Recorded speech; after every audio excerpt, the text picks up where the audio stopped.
coming to the transmission, influenza, the incubation period, if you speak about 1 to 4 days ആണ്. Usually നമുക്ക് ഒരു contact കഴിഞ്ഞാൽ within 1 to 2 days തന്നെ, ചില ബുക്സിൽ നമുക്ക് 18 to 72 hours എന്നൊക്കെ പറയും, ആ ഒരു ടൈം ഗ്യാപ്പിൽ തന്നെ യൂഷ്വലി ഇൻഫ്ലുവൻസ ഉണ്ടാവാറുണ്ട്.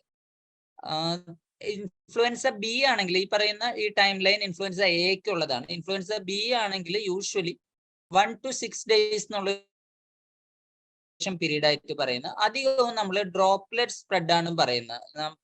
കൂടുതൽ ഇൻഫ്ലുവൻസ് ഡ്രോപ്ലെറ്റ് സ്പ്രെഡ് ആണ്.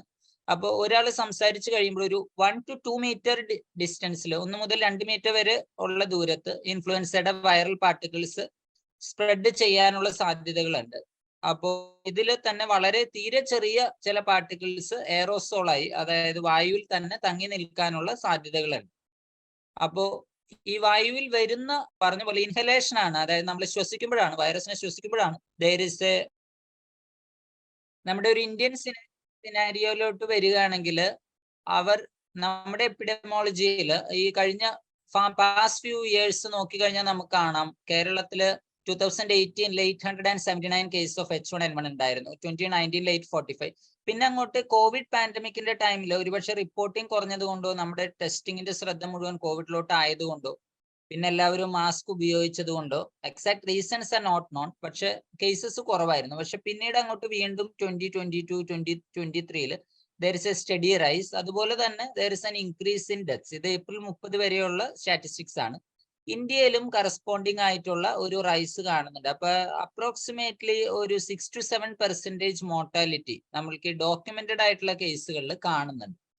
പക്ഷെ ഇത് മാത്രമല്ല, ഈ ഇൻഫ്ലുവൻസ കോവിഡിന്റെ ആരംഭ ഘട്ടം പോലെയല്ല, കാരണം എല്ലാവരും ടെസ്റ്റ് ചെയ്യാറില്ല. അപ്പോ അതിനുള്ള ടെസ്റ്റിങ്ങിനൊക്കെ കൃത്യമായിട്ടുള്ള ഗൈഡ് ലൈൻസ് ഉണ്ട്. അപ്പൊ നമുക്ക് ഒരുപക്ഷെ സൊസൈറ്റിയിലെ, സമൂഹത്തിലെ ഇൻഫ്ലുവൻസ H1N1 അല്ലെങ്കിൽ H3N2 നമ്പേഴ്സ് നമ്മൾ ഈ കണക്ക് കൂട്ടി വെച്ചിരിക്കുന്നേക്കാളും ഒരുപാട് അധികം ഉണ്ടാവാനുള്ള സാധ്യതയാണ് കാണുന്നത്. ഇന്ത്യയിൽ ദിസ് ഇയർ തന്നെ ഇപ്പോഴത്തെ സ്റ്റാറ്റിസ്റ്റിക്സ് നോക്കുകയാണെങ്കിൽ മോർ ദാൻ 3000 H3N2 കേസ് ഉണ്ട്.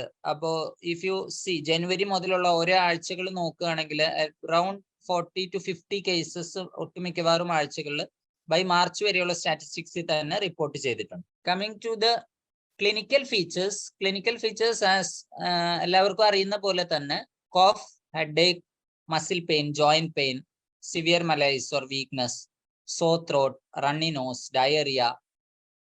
എല്ലാ കേസസ് ഓഫ് ഇൻഫ്ലുവൻസയിലും ഫീവർ ഉണ്ടാവണം നിർബന്ധമില്ല. പക്ഷെ usually respiratory symptoms are almost always scene in all the cases. നമ്മൾ പല കേസുകളിലും നമുക്ക് രോഗി ഡോക്ടറുടെ അടുത്തേക്ക് അതല്ലെങ്കിൽ ആശുപത്രിയിലോട്ട് വരുമ്പോൾ നമുക്ക് കൃത്യമായിട്ട് ഇത് ഇൻഫ്ലുവൻസ തന്നെയാണോ പറയാൻ പറ്റാത്തതുകൊണ്ടാണ് നമ്മൾ ഈ ഒരു കോമൺ ടെർമിനോളജി വെച്ചിരിക്കുന്നത്, ILI അല്ലെങ്കിൽ ഇൻഫ്ലുവൻസ ലൈക്ക് ഇൽനെസ് എന്നുള്ള ഒരു ടെർമിനോളജി വെച്ചാണ് നമ്മൾ ഇവരെല്ലാം പറയുന്നത്. അപ്പൊ അതില് it is an acute respiratory infection that is sudden cough and sore throat with a measured fever of 100.4 degree Fahrenheit with onset within last 10 days. അപ്പോൾ ഈ കഴിഞ്ഞ ദിവസങ്ങളിൽ തുടങ്ങിയ ഒരു പനി, സോർ ത്രോട്ട്, അതോടൊപ്പം ചുമ, ഈ ലക്ഷണങ്ങൾ വന്നു കഴിഞ്ഞാൽ നമ്മൾ അതിനെയെല്ലാം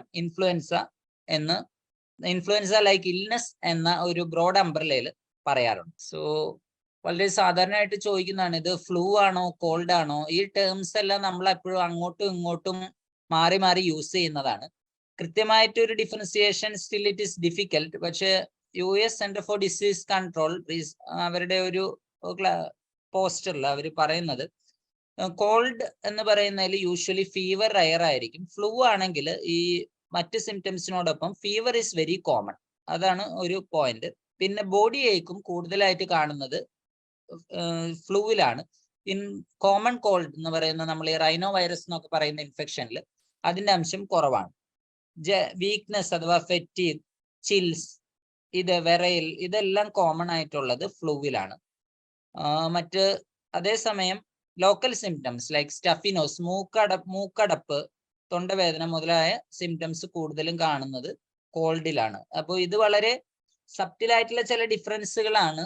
ഐ ഡോണ്ട് നോ ഇത് ഒരു ഫേസ് വാല്യൂവിൽ എത്രത്തോളം എടുക്കാൻ പറ്റുന്ന അറിയില്ല. എങ്കിലും ഫോർ പ്രാക്ടിക്കൽ പർപ്പസ് നമുക്ക് രോഗിയെ ക്ലാസിഫൈ ചെയ്യാനായിട്ട് we can use this classification. Influenza വെറുതെ ഒരു മൂക്കൊലിപ്പ് അതല്ലെങ്കിൽ തുമ്മലിന് നമ്മൾ ഇത്രത്തോളം ഇമ്പോർട്ടൻസ് അട്രിബ്യൂട്ട് ചെയ്യണ്ട. പക്ഷെ അതിന്റെ പ്രോബ്ലം വരുന്നത് when it goes to severe influenza.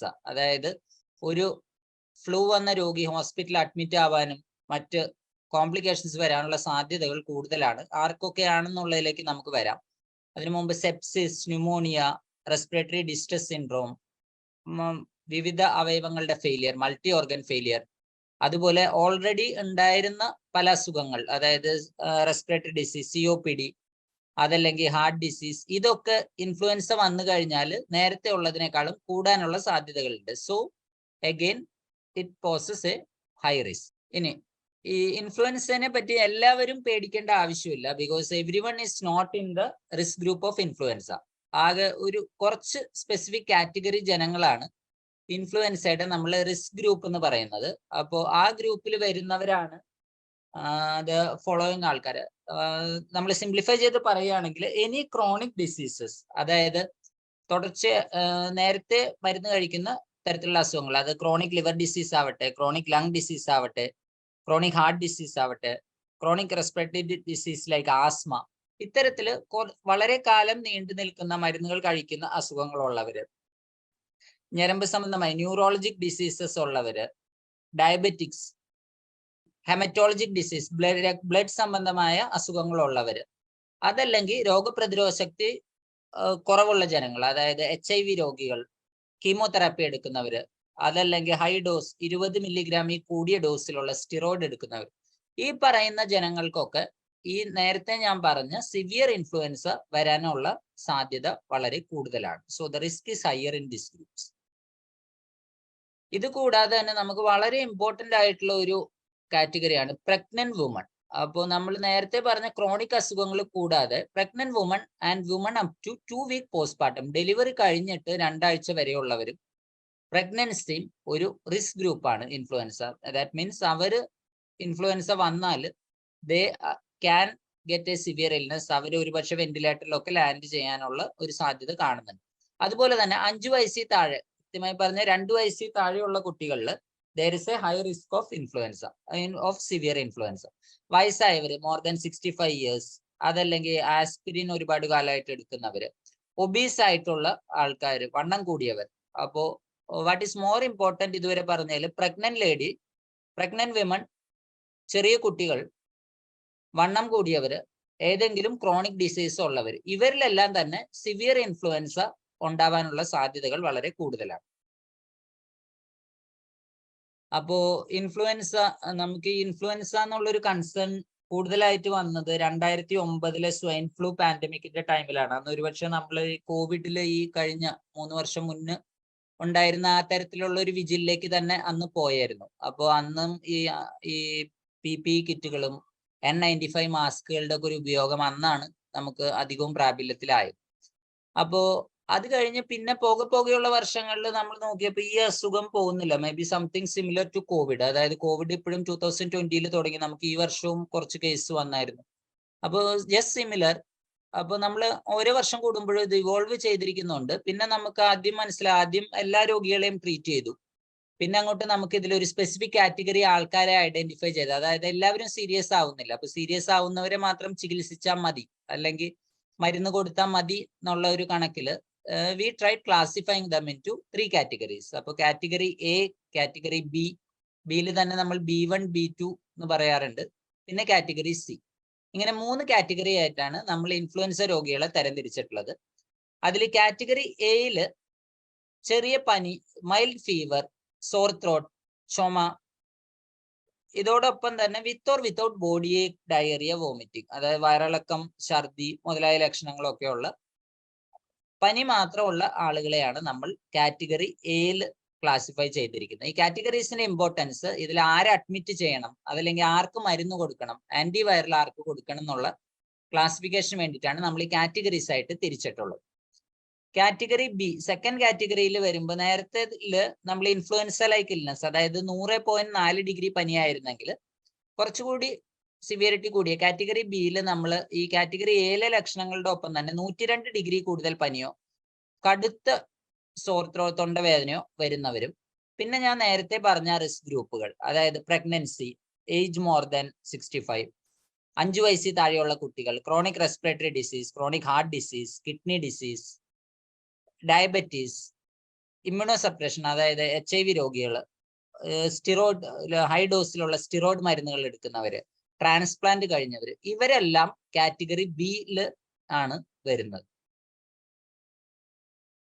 Category C കുറച്ചുകൂടി സിവിയർ ആയിട്ടുള്ളവരാണ്. അപ്പോൾ അവർക്ക് നമ്മുടെ ministry of health and family welfare അവരൊരു ക്ലാസിഫിക്കേഷൻ തന്നെ പറഞ്ഞിട്ടുണ്ട്, എന്തൊക്കെ ലക്ഷണങ്ങളാണ്, എന്തൊക്കെ സൈൻസ് ആണ് ഉള്ളത്.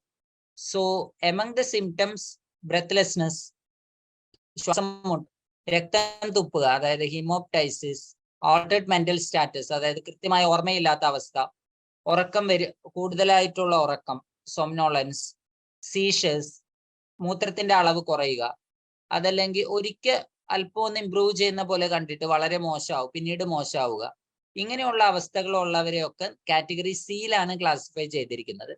ഇതോടൊപ്പം തന്നെ മറ്റ് ലക്ഷണങ്ങൾ, അതായത് ടാക്കിപ്നിയ, ശ്വാസം എടുക്കുന്നതിന്റെ അളവ് 24, 1 മിനിറ്റിൽ 24 ബ്രത്തിൽ കൂടുതൽ എടുക്കുന്നവര്, രക്തത്തിലെ ഓക്സിജന്റെ അളവ്, കോവിഡ് വന്ന പിന്നെ ഈ ടേംസ് എല്ലാം എല്ലാവർക്കും ഫെമിലിയർ ആണ്. സാച്ചുറേഷൻ, ഓക്സിജൻ സാച്ചുറേഷൻ 20 താഴെയുള്ളവര്, ഹൈപ്പോടെൻഷൻ അഥവാ BP കുറവുള്ളവര്, ഡിക്രീസ് യൂറിൻ ഔട്ട്പുട്ട്, മൂത്രത്തിന്റെ അളവ് 1 ലിറ്ററിൽ ഒരു ദിവസം താഴെയുള്ളവര്, സൈനോസിസ്, അതായത് ചുണ്ട്, നാക്ക് അഥവാ കൈവിരലുകളൊക്കെ നീല നിറത്തിലായി പോകുന്ന അവസ്ഥ.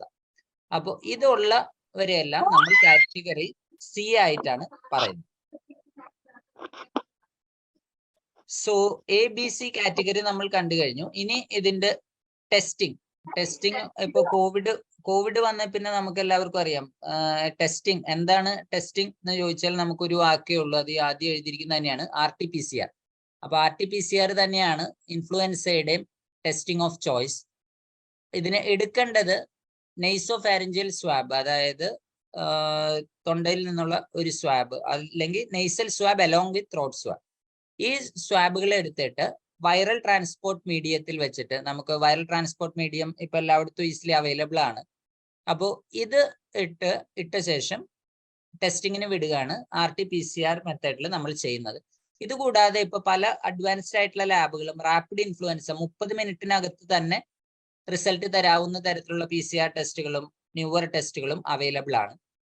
രോഗി വെന്റിലേറ്ററിലാണെങ്കിൽ ഇപ്പൊ നേരത്തെ നമ്മൾ പറഞ്ഞു നെയ്സോഫാരിഞ്ചൽ സ്വാബ്, അതായത് മൂക്കിലൂടെ ഈ സ്വാബിന്റെ സ്റ്റിക്ക് കടത്തിയിട്ട് സ്വാബ് എടുക്കുന്ന രീതി. എന്നാൽ ഈ ഒരു ആൾക്ക് സിവിയർ ന്യൂമോണിയ വരുമ്പോൾ, ഇൻഫ്ലുവൻസ കാരണമുള്ള സിവിയർ ആയിട്ടുള്ള ന്യൂമോണിയ ആണ് വന്നിട്ടുള്ളതെങ്കിൽ ഒരുപക്ഷെ അവരുടെ ഈ അപ്പർ റെസ്പിറേറ്ററി ട്രാക്ട്, അതായത് മൂക്കിലും അഥവാ തൊണ്ടയിലും ഒന്നും ഒരുപക്ഷെ അധികം വൈറസിന്റെ അളവുണ്ടാവില്ല, വൈറസ് മുഴുവൻ ലങ്സിലായിരിക്കും. അപ്പോ ശ്വാസകോശത്തിലുള്ളതിന് ഉള്ള വൈറസിനെ മനസ്സിലാക്കാനായിട്ട് നമുക്ക് ലോവർ റെസ്പിറേറ്ററി ട്രാക്ട് സ്പെസിമെൻ, അതായത് എൻഡോട്രക്കിൽ ആസ്പിറേറ്റ്, അതല്ലെങ്കിൽ ബ്രോങ്കോഅൽവിയോളാർ ലവാഷ് മുതലായ സംവിധാനം ഉപയോഗിച്ചുള്ള സാമ്പിളാണ് നമുക്ക് വേണ്ടത്. ഇനി നേരത്തെ പറഞ്ഞ ഈ ക്ലാസിഫിക്കേഷൻ എല്ലാം തന്നെ നമ്മൾ ഈ അസുഖത്തിന്റെ ട്രീറ്റ്മെന്റ് എങ്ങനെ ചെയ്യും എന്നുള്ളത് അറിയാൻ വേണ്ടിയിട്ടാണ്. അപ്പോ കാറ്റഗറി A ആണെങ്കിൽ പ്രത്യേകിച്ച് ട്രീറ്റ്മെന്റ് ഒന്നും വേണ്ട. അപ്പൊ കാറ്റഗറി A ഞാൻ പറഞ്ഞു, പനി, ചുമ, തൊണ്ടവേദന, ചെറിയ പനി, ചുമ, തൊണ്ടവേദന, കുറച്ച് മൂക്കൊലിപ്പ്, ഇങ്ങനെയുള്ള ലക്ഷണങ്ങളായി വരുന്ന ഇൻഫ്ലുവൻസ രോഗികൾക്ക് ചികിത്സയുടെ ആവശ്യമില്ല. നമ്മുടെ ആന്റിവൈറൽ മരുന്നിന്റെ പേര് ഒസൽടാമിവിർ, പല പേരുകളിൽ വരാറുണ്ട്, ഫ്ലൂവിർ, ടമിഫ്ലൂ, ഇങ്ങനെയൊക്കെയുള്ള പേരുകളിൽ വരാറുണ്ട് ഈ മരുന്ന്.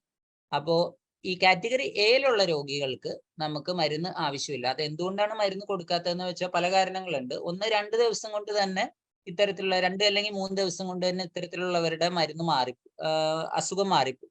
അപ്പൊ നമ്മള് എല്ലാവർക്കും മരുന്ന് കൊടുക്കുക എന്നുള്ള ഒരു സ്ട്രാറ്റജിയിലേക്ക് പോയാൽ നമുക്ക് ഈ ഇൻഫ്ലുവൻസയ്ക്ക് ഒരുപാട് മരുന്നുകളൊന്നും നമ്മൾക്ക് ഇപ്പോഴും കണ്ടുപിടിച്ചിട്ടില്ല. ആകെ 2-3 തരത്തിലുള്ള മെഡിസിൻസേ ഉള്ളൂ.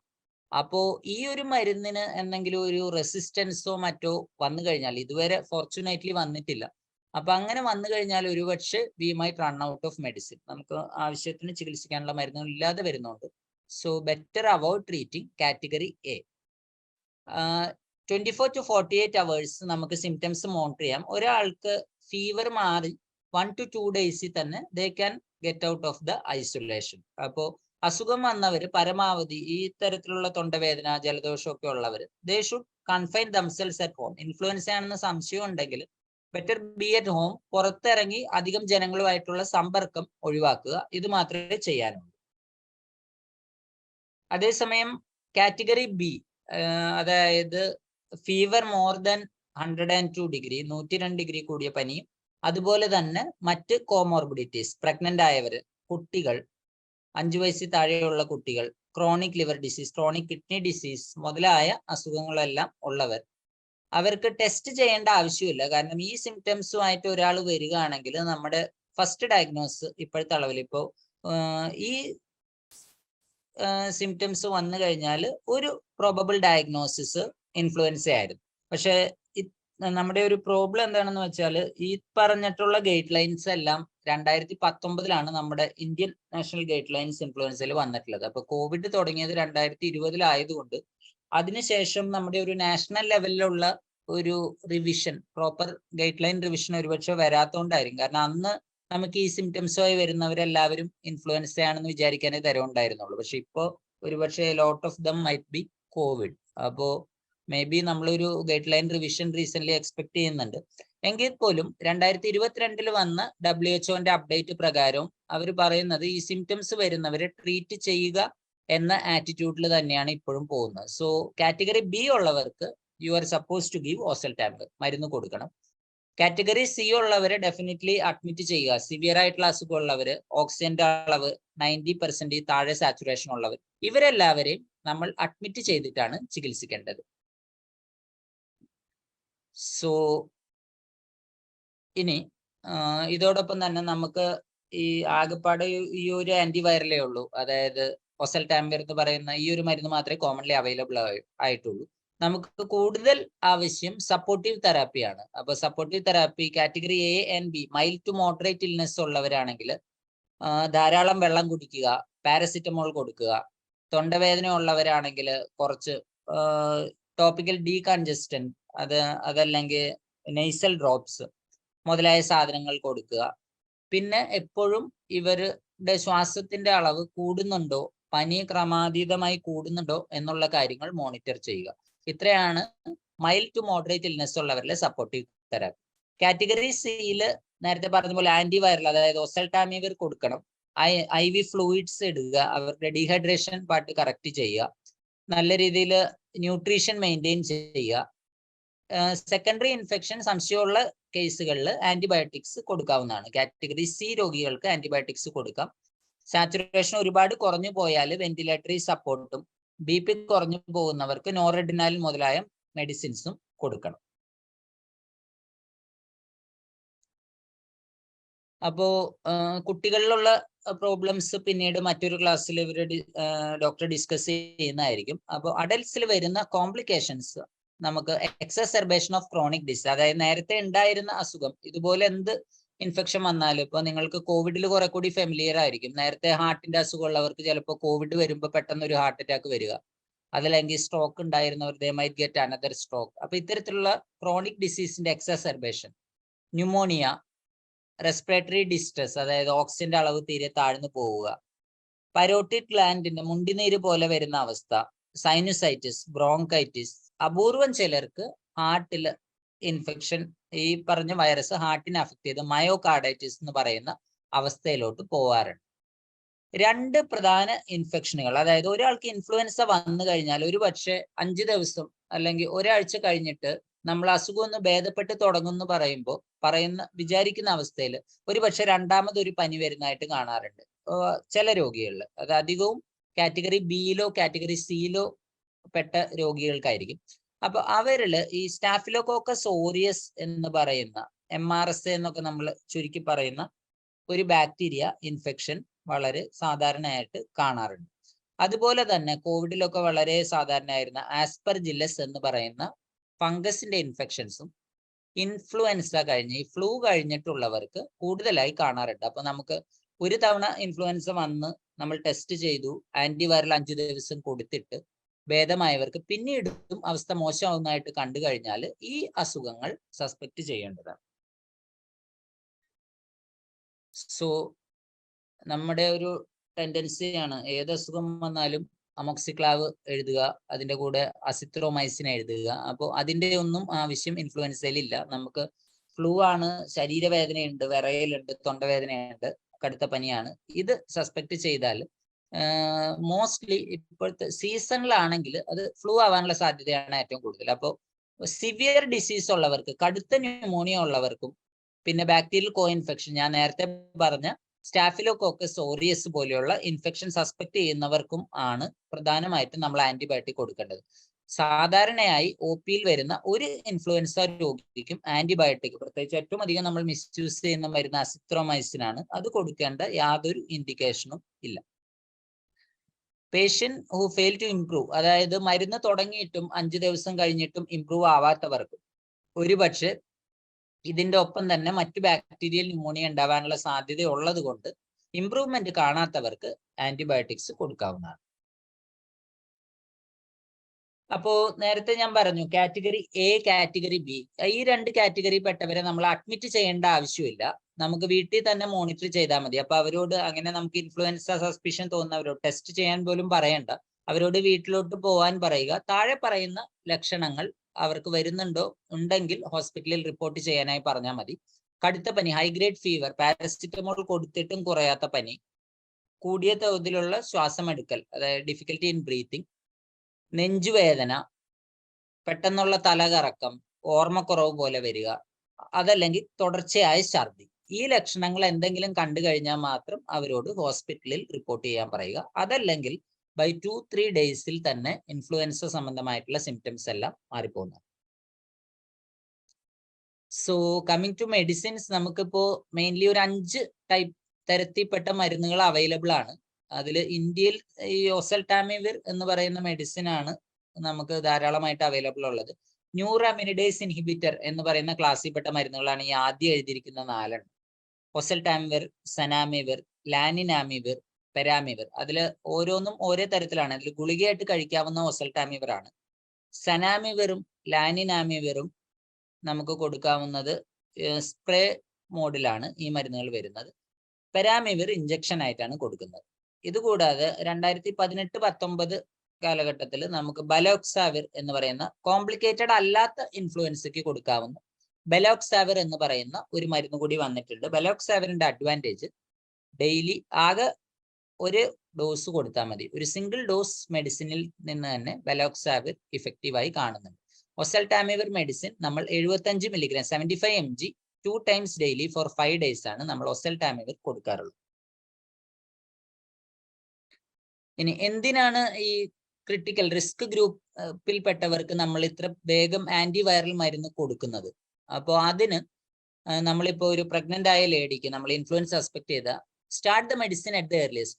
അസുഖം മനസ്സിലായി നമ്മൾ 24 മുതൽ 48 മണിക്കൂറിനകത്തെങ്കിലും മെഡിസിൻ തുടങ്ങിയിരിക്കണം. So that will shorten the duration of illness. അതായത് 5 ദിവസം പോകേണ്ട അസുഖം 2 ദിവസമായിട്ട് കുറയും. കോംപ്ലിക്കേഷനും വെന്റിലേറ്ററിൽ പോകാനോ ഐസിയുയിൽ അഡ്മിറ്റ് ആവാനോ ഉള്ള സാധ്യതകൾ വളരെ കുറവാണ്. ഈവൻ അഡ്മിറ്റ് ആവുന്ന രോഗികളിൽ പോലും മരണനിരക്ക് വളരെ കുറവാണ്. സോ ഓൾവേസ് നമ്മൾ കൊടുക്കേണ്ട കേസുകളാണെങ്കിൽ നമ്മൾ പിന്നെ സംശയിച്ച് നിൽക്കരുത്. അറ്റ് ദ ഏർലിയസ്റ്റ് ഓസൽടാമിവിർ സ്റ്റാർട്ട് ചെയ്യുക. അപ്പോൾ 2022 WHO ഈ ഇൻഫ്ലുവൻസയ്ക്ക് വേണ്ടി കുറച്ച് ഗൈഡ് ലൈൻസ് ഇറക്കിയിരുന്നു. അപ്പൊ അതിൽ പ്രധാനം റിസ്ക് ഓഫ് സിവിയർ ഇൽനെസ്, ഞാൻ തുടക്കം മുതൽ പറയുന്ന ഈ പറഞ്ഞ ക്രോണിക് ഡിസീസുകളും പ്രഗ്നന്റ് ആയവരും കുട്ടികളിലും ഒക്കെ അറ്റ് ദ ഏർലിയസ്റ്റ് ഓസൽടാമിവിർ കൊടുക്കുക. റെഡ്യൂസ് മോർട്ടാലിറ്റി, അപ്പൊ അത് കാരണമുള്ള മരണനിരക്കും ഹോസ്പിറ്റൽ അഡ്മിറ്റ് ആവുന്നതിന്റെ റേറ്റും വളരെ കുറവായിരിക്കും.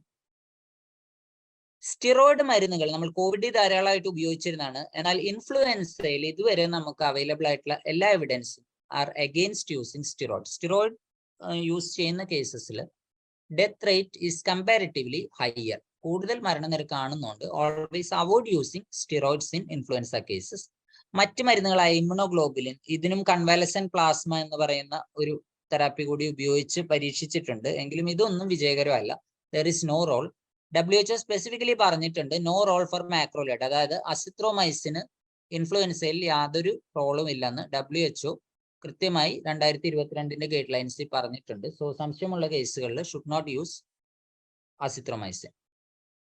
ഇനി ടെസ്റ്റിങ്ങിനെ പറ്റിയിട്ട് ഒരുപക്ഷെ ഇതിൽ ടെസ്റ്റിങ്ങിനെ പറ്റി WHO പറഞ്ഞിട്ടുള്ള ഈ റെക്കമെൻഡേഷൻ നമ്മുടെ ഇന്ത്യൻ സിനാരിയോയിൽ എത്രത്തോളം ആപ്ലിക്കബിൾ ആവും എന്നുള്ളത് സംശയകരമാണ്. കാരണം അവർ പറയുന്നത് നമുക്ക് ഇൻഫ്ലുവൻസയുടെ ടെസ്റ്റ് നമ്മുടെ ഹോസ്പിറ്റലിൽ 24 മണിക്കൂറിനകത്ത് നമുക്ക് ചെയ്ത് റിസൾട്ട് കിട്ടാവുന്ന അവസ്ഥ ഉണ്ടെങ്കിൽ ടെസ്റ്റ് ചെയ്ത് റിസൾട്ട് കിട്ടുന്നവരെ നമുക്ക് മരുന്ന് തുടങ്ങാൻ വെയിറ്റ് ചെയ്യാം എന്നാണ് WHO പറഞ്ഞിട്ടുള്ളത്. എന്നാൽ നമ്മുടെ ഒരു സിനാരിയോയിൽ നമുക്കിപ്പോ ഒരു ഹെൽത്ത് സെന്ററിൽ വരുന്ന ഒരു രോഗി, അതല്ലെങ്കിൽ ഈവൺ നല്ല ഒരു സെക്കൻഡറി കെയർ സെന്ററിലൊക്കെ വരുന്ന എല്ലായിടത്തും നമുക്ക് RT-PCR ഫെസിലിറ്റി ഇല്ല. ഇൻഫ്ലുവൻസ നമ്മൾ പലപ്പോഴും സാമ്പിൾസ് കളക്ട് ചെയ്ത് എങ്ങോട്ടെങ്കിലും NIV-ലോട്ടോ മറ്റോ അയച്ചിട്ടാണ് നമുക്ക് റിസൾട്ടുകൾ കിട്ടുന്നത്. അപ്പോൾ ആ ഒരു സിനാരിയോ ഉള്ളത് കൊണ്ട് മോർ ദാൻ 24 hours എടുക്കും നമുക്ക് റിസൾട്ട് കിട്ടാൻ എന്നുണ്ടെങ്കിൽ ഓൾവേസ് നമ്മൾ ട്രീറ്റ്മെന്റ് തുടങ്ങിയേക്കാം. പിന്നെ റിസൾട്ട് നെഗറ്റീവായി വന്നു കഴിഞ്ഞാൽ മേ ബി നമുക്ക് ആ ട്രീറ്റ്മെന്റ് സ്റ്റോപ്പ് ചെയ്യാവുന്നതാണ്. So that is what WHO says. Result available അല്ലെങ്കിൽ ട്രീറ്റ്മെന്റ് ക്യാൻ ബി സ്റ്റാർട്ട്. മരുന്നിന്റെ ഡോസിങ്, അഡൽട്ട് പേഷ്യൻസിന്റെ ഡോസിങ് 75 mg ട്വൈസ് ഡെയിലി ആണ്. വെയിറ്റ് കുറഞ്ഞവർക്കുള്ള ഡോസിങ് ഉണ്ട്. ലെസ് ദാൻ 15 kg ഉള്ളവർക്ക് 30 mg twice daily, 45 mg for 15 to 23 kg. അപ്പൊ കുട്ടികളിൽ പലപ്പോഴും വരുന്ന പ്രശ്നം, ഇതിന്റെ നേരത്തെ ഒരു സിറപ്പ് അവൈലബിൾ ആയിരുന്നു. സിറപ്പ് അവൈലബിൾ ആണെങ്കിൽ ഈ പറഞ്ഞ ഡോസ് വളരെ ഈസി ആയിട്ട് സിറപ്പിൽ കൂടെ കൊടുക്കാവുന്നതാണ്. സ്റ്റിൽ WHO റെക്കമെൻഡേഷൻ അനുസരിച്ച് പറഞ്ഞിട്ടുള്ളത്, ഇനിയിപ്പോൾ സിറപ്പ് അവൈലബിൾ അല്ലെങ്കിൽ നമുക്ക് ഈ ഒസൽടാമിവറിന്റെ ക്യാപ്സ്യൂൾ തുറന്ന് ക്യാപ്സ്യൂളിലുള്ള സാധനം വെള്ളത്തിൽ കലക്കിയിട്ട് you can give it as per the dose. അതായത് അത് ഡിസോൾവ് ചെയ്തിട്ട്, അപ്പോൾ ഒരു ക്യാപ്സ്യൂളിൽ 75 mg ഉണ്ടാവും. ആവശ്യാനുസരണം ഡിസോൾവ് ചെയ്ത് കൊടുക്കാനുള്ള ഒരു കൊടുക്കാം എന്നുകൂടി WHO പറഞ്ഞിട്ടുണ്ട്. ട്രീറ്റ്മെന്റ് ഡ്യൂറേഷൻ നോർമൽ കോഴ്സിലുള്ളവർക്കെല്ലാം 5 ദിവസമാണ്. എന്നാൽ സിവിയർ ഡിസീസുകൾ, അതായത് വളരെ ക്രോണിക് ആയിട്ടുള്ള ലിവർ ഡിസീസ്, കിഡ്നി ഡിസീസ് ഒക്കെ ഉള്ളവർക്ക് treatment can be extended to 7 to 10 days എന്നുകൂടി WHO പറയുന്നുണ്ട്. സൈഡ് ഇഫക്റ്റുകൾ താരതമ്യേന കുറവാണ്. എങ്കിലും ചിലർക്ക് ഛർദി, ഇൻസോംനിയ, ഉറക്കമില്ലായ്മ, തലകറക്കം വരാറുണ്ട്. റയറായിട്ട്, വളരെ അപൂർവമായിട്ട് ഈ മരുന്നിന് അലർജി കാണപ്പെടാറുണ്ട്. ഇനി നമ്മൾ പലപ്പോഴും അടിക്കുന്ന ഒരു കാര്യമാണ് ഇൻഫ്ലുവൻസ വാക്സിൻ. ആർക്കാണ് വാക്സിൻ വേണ്ടത്? ഇതിനെ പറ്റിയിട്ട് ആദ്യം പറഞ്ഞിരുന്നത് പ്രായം കൂടിയവർക്ക് വാക്സിൻ എടുക്കുക എന്നുള്ളതായിരുന്നു. എങ്കിലും ഈ കോവിഡിന് ശേഷം WHO വന്നിട്ടുള്ള ഒരു റെക്കമെൻഡേഷനിൽ അവർ പറയുന്ന ഹെൽത്ത് കെയർ വർക്കേഴ്സും പ്രായം കൂടിയവരും, ഇവർ രണ്ടുപേരുമാണ് ഹയസ്റ്റ് പ്രിഫറൻസ് ഓഫ് വാക്സിൻ. പിന്നെ അങ്ങോട്ടാണ്, അതിന്റെ താഴെയാണ് പ്രഗ്നന്റ് വിമണും, individual with specific chronic medical condition, നേരത്തെ പറഞ്ഞ് സിവിയർ ആവാനുള്ള സാധ്യതയുള്ളവരൊക്കെ അതിന് താഴെയാണ്. അപ്പൊ എന്തുകൊണ്ടാണ് ഈ health care workers, why the health care workers are so important? അപ്പൊ നമുക്ക് അസുഖം വന്നാൽ യൂഷ്വലി നമ്മുടെ ഒരു നല്ല ഹെൽത്തി ആയിട്ടുള്ള അഡൽട്സ് ആണെങ്കിൽ we won't get serious illness, severe illness വരില്ല. പക്ഷെ പ്രോബ്ലം ഇതിന്റെ ഈ ഡ്രോപ്ലെറ്റ് സ്പ്രെഡ് ഉള്ളത് കൊണ്ടും ഒരുപക്ഷെ maybe if we are not using the mask correctly, നമ്മളിൽ നിന്ന് വാർഡിൽ മറ്റൊരു അസുഖമായിട്ട് അഡ്മിറ്റ് ആയിരിക്കുന്ന ഒരു രോഗിക്ക് അസുഖം കിട്ടാനുള്ള സാധ്യത വളരെ കൂടുതലാണ്. So that is why always take the vaccine. അപ്പൊ നമ്മൾ വാക്സിൻ വന്ന് പ്രൊട്ടക്റ്റഡ് ആണെങ്കിൽ നമ്മളിൽ നിന്ന് മറ്റു രോഗികൾക്ക് കിട്ടുന്നത് ഒഴിവാക്കാം. സോ ദാറ്റ് ഈസ് വൈ എല്ലാ ഹെൽത്ത് വർക്കേഴ്സും as much as possible vaccine എടുക്കാൻ ശ്രമിക്കുക. എന്ത് വാക്സിൻ ആണ് ഇപ്പൊ നമ്മൾക്ക് പോയിക്കൊണ്ടിരിക്കുന്ന? ക്വാഡ്രിവാലന്റ് വാക്സിൻ ആണ്. ഇൻഫ്ലുവൻസ വാക്സിൻ ഒരു പ്രശ്നമുണ്ട്, ഒരു 70% ഒക്കെയാണ് അതിന്റെ യൂഷ്വൽ പ്രൊട്ടക്ഷൻ റേറ്റ്, 60 to 70%. പക്ഷെ ഓരോ വർഷവും ഈ സ്ട്രെയിൻ മാറിക്കൊണ്ടിരിക്കും. ഇപ്പൊ നമ്മൾ കണ്ടു ഈ വർഷം കൂടുതൽ H3N2 കേസുകൾ റിപ്പോർട്ട് ചെയ്തുകൊണ്ടിരിക്കുക. നേരത്തെയൊക്കെ H1N1 ആയിരുന്നു. അപ്പൊ സ്ട്രെയിൻ മാറുന്ന അനുസരിച്ച് ഇതിന്റെ കമ്പനിക്കാർ ഓരോ വർഷവും പുതിയ വാക്സിനുകൾ ഉണ്ടാക്കിക്കൊണ്ടിരിക്കും. 2 തരത്തിലുണ്ട്. നോർത്തേൺ ഹെമിസ്ഫിയർ വാക്സിൻ ഉണ്ട്, സതേൺ ഹെമിസ്ഫിയർ വാക്സിനും ഉണ്ട്. നമ്മൾ ഇന്ത്യക്കാർക്ക് അധികം റെക്കമെൻഡ് ആയിട്ടുള്ള സതേൺ ഹെമിസ്ഫിയർ വാക്സിൻ ആണ്. അപ്പൊ ഇപ്പൊ പോകുന്ന വാക്സിനിൽ, ആ വാക്സിനിൽ ഇൻഫ്ലുവൻസ എക്കെതിരെയും ഇൻഫ്ലുവൻസ ബിക്കെതിരെയും ഉള്ള പ്രൊട്ടക്ഷൻ ഉണ്ട്.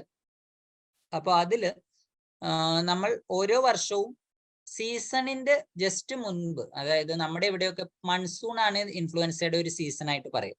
അപ്പൊ മൺസൂണിന് അല്പം മുമ്പായിട്ട് ബൈ ഏപ്രിൽ മെയ് മാസങ്ങളിൽ നമ്മൾ വാക്സിനേറ്റഡ് ആണെങ്കിൽ we can reduce a significant number of influenza cases. Preventive measures, പ്രിവെൻഷനെ പറ്റി അധികം പറയേണ്ട ആവശ്യമില്ല. കോവിഡിൽ എല്ലാവരും കണ്ടിട്ടുള്ളതാണ്. ഒരാൾ തുമ്മുന്നുണ്ടെങ്കിൽ മൂക്കും വായും അടച്ചു പിടിക്കുക, കൈ കഴുകുക, ഫ്രീക്വന്റ് ആയിട്ട് ഹാൻഡ് സാനിറ്റൈസേഷൻ ചെയ്യുക, പോസിറ്റീവായ കേസുകളെ ഐസൊലേറ്റ് ചെയ്യുക. പലപ്പോഴും നമ്മുടെ വാർഡുകളിൽ ഐസൊലേഷൻ ഫെസിലിറ്റി ഇല്ലെങ്കിൽ പോസിറ്റീവായ എല്ലാ കേസുകളെയും ഒന്നിച്ച് ഒരേ വാർഡിൽ റൂം ഫെസിലിറ്റി ഇല്ലെങ്കിൽ എല്ലാ കേസുകളെയും കൊഹോട്ട് ചെയ്യാം. ഒന്നിച്ച് എല്ലാ കേസുകളെയും പോസിറ്റീവായവരെ ഒരു പർട്ടിക്കുലർ വാർഡ് അതിനുവേണ്ടി അലോട്ട് ചെയ്ത് അങ്ങോട്ടേക്ക് മാറ്റിയാൽ മതി. ടിഷ്യൂ പേപ്പറുകൾ വീണ്ടും ഉപയോഗിക്കാതിരിക്കുക. ഫോമേറ്റ് സ്പ്രെഡിനുള്ള ഒരു തിയറിറ്റിക്കൽ പോസിബിലിറ്റി ഉള്ളതുകൊണ്ട് ഷെയ്ക്ക് ഹാൻഡ് ചെയ്യുന്നതും പിന്നെ കണ്ണിലും മൂക്കിലും ഒക്കെ തൊടുന്നതും എല്ലാം അവോയ്ഡ് ചെയ്യുക. ക്രൗഡഡ് ആയിട്ടുള്ള പ്ലേസസ് ഒഴിവാക്കുക. മാസ്ക്, അഗെയിൻ മാസ്ക് യൂസിനെ പറ്റിയും നമുക്ക് ഒരുപാട് ബോധവൽക്കരണം കഴിഞ്ഞിട്ടുള്ളതാണ്. അപ്പൊ മാസ്കുകളിൽ അധികവും ഇൻഫ്ലുവൻസ പറയുന്നത് ഒരു ഡ്രോപ്ലെറ്റ് ഇൻഫെക്ഷൻ ആയതുകൊണ്ട് ട്രിപ്പിൾ ലെയർ മാസ്ക് മതി എന്നാണ് പറയുന്നത്. എക്സെപ്റ്റ് എന്തെങ്കിലും എയറോസോൾ ജനറേഷൻ, അതായത് ഒരുപാട് പാർട്ടിക്കിൾസ് റിലീസ് ആവാൻ സാധ്യതയുള്ള ഇൻറ്റുബേഷൻ, അതല്ലെങ്കിൽ CPR ഇങ്ങനെയുള്ള, അതല്ലെങ്കിൽ പോസ്റ്റ്മോർട്ടം മുതലായ അവസ്ഥകളിൽ മാത്രമാണ് നമ്മൾക്ക് N95 മാസ്ക് റെക്കമെൻഡ് ചെയ്തിരിക്കുന്നത്. മറ്റ് സ്ക്രീനിങ് ഏരിയാസ്, ഐസൊലേഷൻ വാർഡിലുള്ളവർ, health care workers, mortuary, ambulance staff, community സർവൈലൻസിന് പോകുന്നവർ എല്ലാവർക്കും ട്രിപ്പിൾ ലെയർ മാസ്ക് മതിയാവും ഇൻഫ്ലുവൻസയുടെ പ്രൊട്ടക്ഷന് വേണ്ടി. എവിടെ ഐസൊലേറ്റ് ചെയ്യാമെന്ന് ഞാനിപ്പോൾ തന്നെ പറഞ്ഞു. അപ്പോൾ ഐഡിയലി നമുക്കൊരു സെപ്പറേറ്റ് റൂം ഐസൊലേഷൻ ഉണ്ടെങ്കിൽ that is best. Room isolation available അല്ലാത്ത കേസുകളിൽ you can cohort the patient in a well ventilated ward. Admit ചെയ്യുന്ന ആ വാർഡിൽ ബെഡിന്റെ ഡിസ്റ്റൻസ് 2 ബെഡുകൾ തമ്മിൽ 1 മീറ്റർ എങ്കിലും ഡിസ്റ്റൻസ് ഉണ്ടായിരിക്കുക. വിസിറ്റേഴ്സിനെ അവോയ്ഡ് ചെയ്യുക. സ്പ്രെഡ് ചെയ്യാനുള്ള റിസ്ക് കൂടുതലുള്ളത് കൊണ്ട് ഓൾവേസ് അവോയ്ഡ് വിസിറ്റേഴ്സ്. ഇനി ഒരു വാക്ക് about the prophylaxis of the disease. പ്രൊഫലാക്സിസിൽ നമുക്ക് ഇപ്പോൾ ഒരു വീട്ടിൽ ഒരാൾ പോസിറ്റീവ് ആയിട്ടുണ്ടെങ്കിൽ ആ വീട്ടിൽ ഈ നേരത്തെ പറഞ്ഞ റിസ്ക് ഗ്രൂപ്പിൽ പെട്ടവർ, ഇപ്പൊ എൻ്റെ വീട്ടിൽ ഇപ്പൊ പ്രഗ്നന്റ് ആയിട്ട് ഒരാളുണ്ടെങ്കിൽ always give the prophylaxis to them. അവർക്ക് മരുന്ന് കൊടുക്കുക. ഈ മരുന്നിന് പ്രഗ്നൻസിയിൽ മറ്റു വലിയ പ്രോബ്ലംസ് ഒന്നും വരുന്നതല്ല. സോ ഓൾവേസ് അങ്ങനെയുള്ളവരും, അതല്ലെങ്കിൽ ഒരു chronic kidney disease dialysis patient ഉണ്ടെങ്കിൽ അവർക്കും അസുഖം വരാതിരിക്കാനുള്ള മരുന്ന് കൊടുക്കുക. യൂഷ്വലി 7 ദിവസം വരെയാണ് നമ്മൾ ആ പോസിറ്റീവായ രോഗിയുമായിട്ടുള്ള സമ്പർക്കം വന്ന് 7 ദിവസം വരെ ആണ് 7 ദിവസമെങ്കിലും മരുന്ന് കൊടുക്കണം എന്നാണ്. അപ്പോൾ നമുക്കിപ്പോൾ 5 ദിവസം സമ്പർക്കം ഉണ്ടെങ്കിൽ ആ 5ാമത്തെ ദിവസം തൊട്ട് പിന്നീട് അങ്ങോട്ടുള്ള 7 ദിവസം വരെ നമുക്ക് മരുന്ന് കൊടുക്കേണ്ടി വരും. അപ്പോൾ ആദ്യ ദിവസത്തെ കോണ്ടാക്ട് മുതൽ. So as early as possible ഇതിന്റെ മാത്രം ഡോസേജ് വൺസ് ഡെയിലി ആണ്. പ്രൊഫലാക്സിസിന് ഉപയോഗിക്കുമ്പോൾ, അസുഖം വരാതിരിക്കാൻ ഉപയോഗിക്കുമ്പോൾ the dosage is once daily. ട്രീറ്റ്മെന്റിന് ഉപയോഗിക്കുമ്പോൾ ട്വൈസ് ഡെയിലി ഫോർ 5 days ആണ്. അപ്പോൾ ഇൻഫ്ലുവൻസ എന്ന് പറയുന്നത് നമുക്കറിയാം, ഞാൻ ഇതിന്റെ ഒരു പീഡിയാട്രിക് ആസ്പെക്ടിനെ കുറിച്ചാണ് സംസാരിക്കുന്നത്. It's a communicable disease which is affecting the upper respiratory as well as the lower respiratory tract. അപ്പോൾ ഇതിന്റെ ഒരു വൈഡ് സ്പെക്ട്രം ഇൻഫ്ലുവൻസ വൈറസിന് ഉണ്ടെങ്കിലും നമ്മളിപ്പോൾ ഡീൽ ചെയ്യുന്നത് ഇൻഫ്ലുവൻസ എ വൈറസ്, അതിന്റെ വേരിയസ് ഇഷ്യൂസിനെ കുറിച്ചാണ്. അപ്പൊ നമ്മൾ നേരത്തെ പറഞ്ഞ പോലെ ഞാൻ കുറച്ച് കാര്യങ്ങൾ സമ്മറൈസ് ചെയ്ത് 2 മിനിറ്റിൽ സമ്മറൈസ് ചെയ്ത് പറയാം. ഇതിന്റെ സ്പ്രെഡ് എന്ന് പറയുന്നത് is through droplet and also fomite സ്പ്രെഡും പറയുന്നുണ്ട്.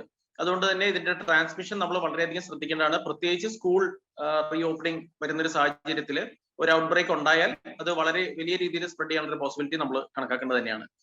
പിന്നെ ഇതിനകത്ത് നേരത്തെ പറഞ്ഞ influenza type A and B, ഇതിനകത്ത് കോമൺ ആയിട്ട് എ ആൻഡ് ബി ആണ് ഹ്യൂമൻസിൽ എഫക്റ്റഡ് ആയിട്ട് കാണുന്നത്. ഇൻഫ്ലുവൻസ ടൈപ്പ് എയിലെ 2 പ്രോട്ടീൻസ്, അതായത് ഹീമോഗ്ലൂട്ടിനിൻ അതേപോലെ തന്നെ ന്യൂറാമിനിഡേസ് H and N, ഇതിന്റെ വേരിയസ് കോമ്പിനേഷൻസ് ആണ് H1N1 H3N2 അങ്ങനെ നമ്മളെല്ലാം പലപ്പോഴും കണ്ടുകൊണ്ടിരുന്നത്. അപ്പോ അതിന്റെ കൂടെ തന്നെ നമ്മൾ ഇതിന്റെ ഒരു പാത്തോഫിസിയോളജി നോക്കുകയാണെങ്കിൽ ഇപ്പോഴത്തെ ഒരു പ്രത്യേക സാഹചര്യത്തിൽ നമുക്കറിയാം Covid കേസസും will also present with may also present with similar features. അപ്പൊ ഇതിന്റെ ഒരു പാത്തോഫിസിയോളജി നോക്കുകയാണെങ്കിൽ രണ്ടിലും ഓൾമോസ്റ്റ് സിമിലർ ആണെന്ന് തന്നെ നമുക്ക് പറയാം. വേണമെങ്കിൽ വേർതിരിച്ച് പറയാൻ പറ്റാത്ത രീതിയിൽ രണ്ടിലും പാത്തോഫിസിയോളജി നോക്കിക്കഴിഞ്ഞാൽ there is മറ്റേ lower upper and lower respiratory tract are involve. അതേപോലെ തന്നെ there is severe respiratory wall oedema ഉണ്ടാവാം, ആൽവിലാർ എഡീമ ഉണ്ടാവാം.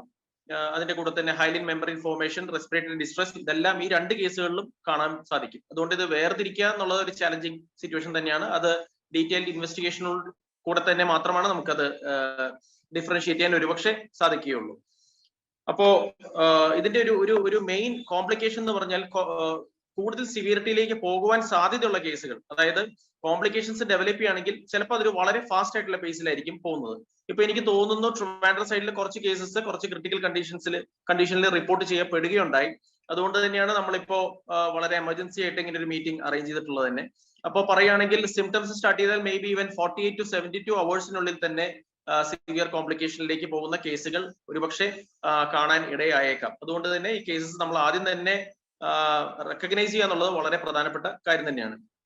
കുട്ടികളെ സംബന്ധിച്ചിടത്തോളം വരുമ്പോൾ ജനറലായിട്ട് നമ്മൾ കാണുന്ന ഒരു അപ്പർ റെസ്പിറേറ്ററി അല്ലെങ്കിൽ ലോവർ റെസ്പിറേറ്ററി സിംറ്റംസ് ആയിട്ടായിരിക്കും പ്രസന്റ് ചെയ്യുന്നത്, ലൈക്ക് കോഫ്, ഫീവർ അങ്ങനെയുള്ള സിംറ്റംസ് ഒക്കെ ആയിട്ട് തന്നെ.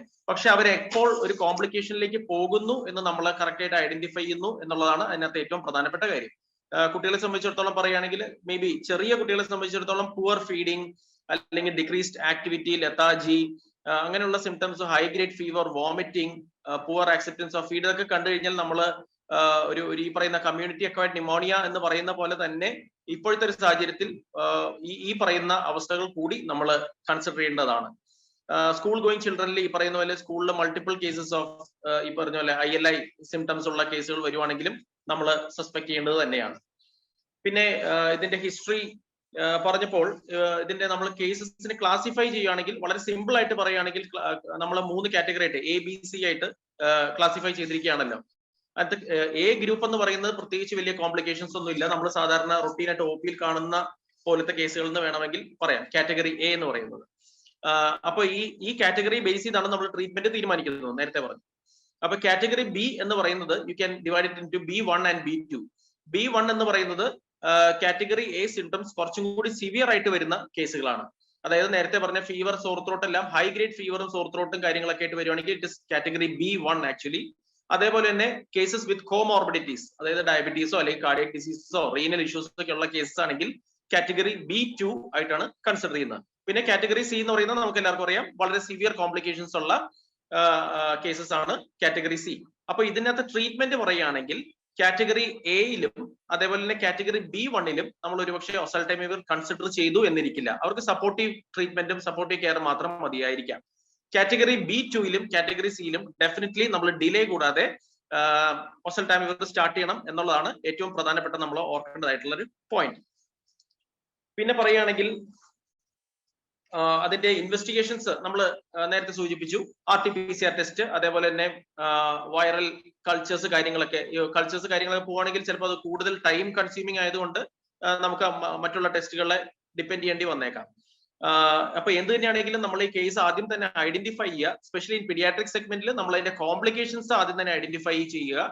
ചെറിയ സെന്റേഴ്സിലാണെങ്കിൽ അങ്ങനെയുള്ള കേസസിനെ ഇമ്മീഡിയറ്റ്ലി റെഫർ ചെയ്യാനുള്ള സ്റ്റെപ്സ് നോക്കുക എന്നുള്ളതാണ് ഏറ്റവും ഇമ്പോർട്ടന്റ് ആയിട്ടുള്ള സ്ട്രാറ്റജി ഈ ഒരു കേസിൽ പറയുകയാണെങ്കിൽ.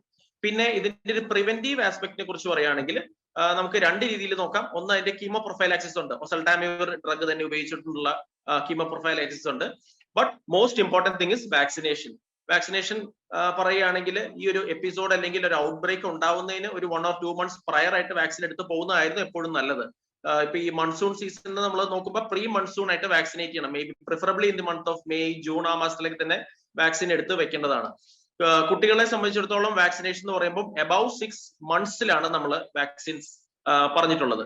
വാക്സിൻ 2 ടൈപ്പ് ഉണ്ട്, ലൈവ് വാക്സിൻ ഉണ്ട്, അതേപോലെ തന്നെ ഇനാക്ടിവേറ്റഡ് കിൽഡ് വാക്സിനും ഉണ്ട്. രണ്ടിന്റെ എഫിക്കസി ചില ടെക്സ്റ്റ് ബുക്സിൽ രണ്ടും അല്ലെങ്കിൽ ചില ആർട്ടിക്കിൾസിൽ രണ്ടിനും സിമിലർ എഫിക്കസി എന്ന് പറയുന്നുണ്ട്. ചില ആർട്ടിക്കിൾസിൽ ഈ കിൽഡ് വാക്സിൻ ആണ് കൂടുതൽ എഫിക്കസി എന്ന് പറയുന്നതായിട്ടും കാണുന്നുണ്ട്.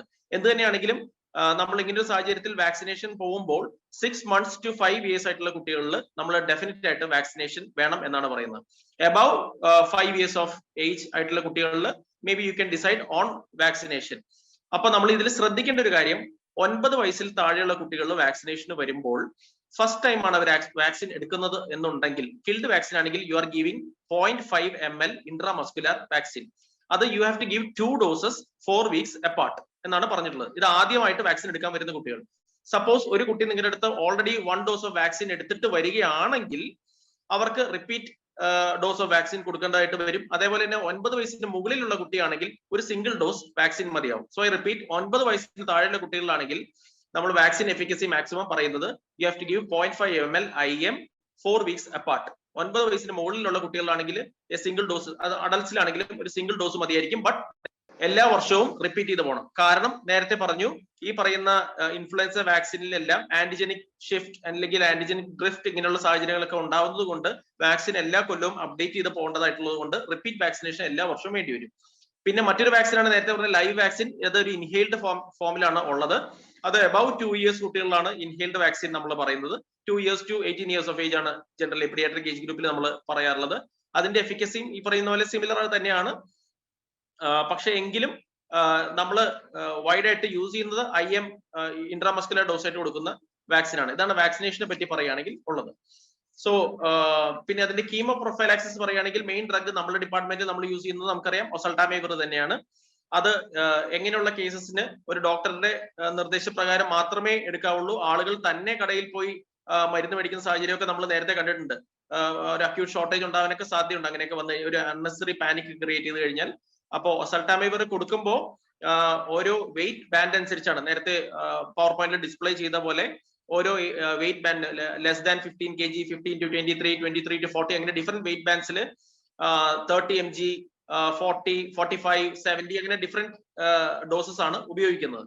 അപ്പോൾ ഇതിനകത്ത് കീമോ പ്രൊഫൈലാക്സിന് യൂസ് ചെയ്യുമ്പോഴത്തേക്കും ഈ സെയിം ഡോസേജ് നമ്മൾ single daily dose, once daily dose ആയിട്ടാണ് കൊടുക്കുന്നത്. You can give it from 5 to 7 days or even up to 10 days വരെ നമ്മൾ പ്രൊഫൈലാക്സിസ് കൊടുക്കാറുണ്ട്.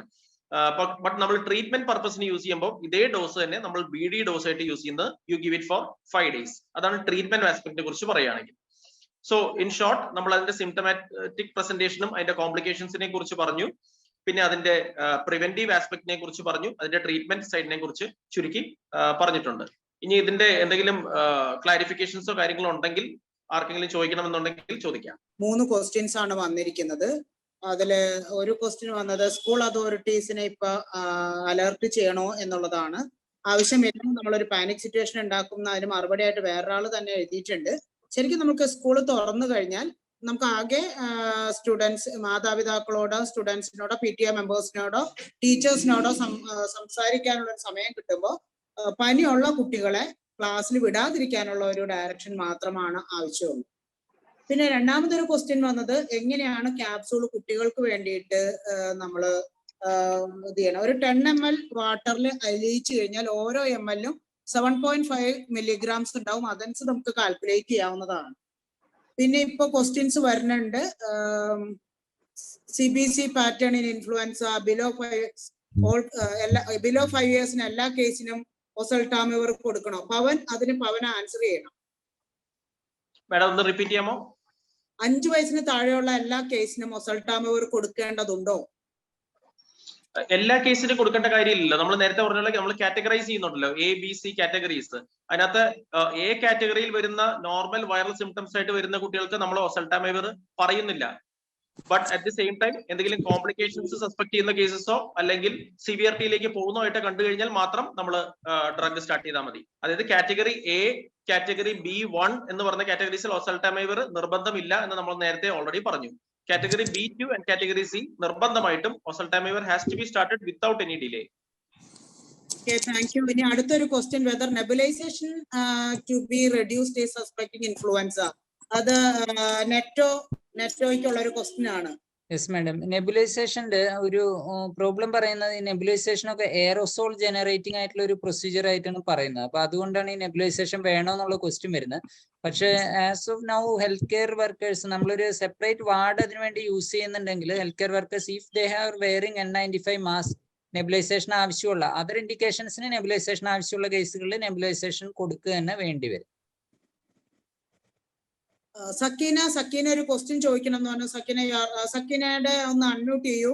Doctor Sakeena, additional director public ഹെൽത്തിന് ഒരു ക്വസ്റ്റ്യൻ ചോദിക്കണം എന്ന് പറഞ്ഞിട്ടുണ്ട്. അതിനിടയിൽ നമ്മൾക്ക് adult vaccine can you please? Madam എൻ്റെ അൺമ്യൂട്ട് ചെയ്തിട്ടുണ്ടായിരുന്നു.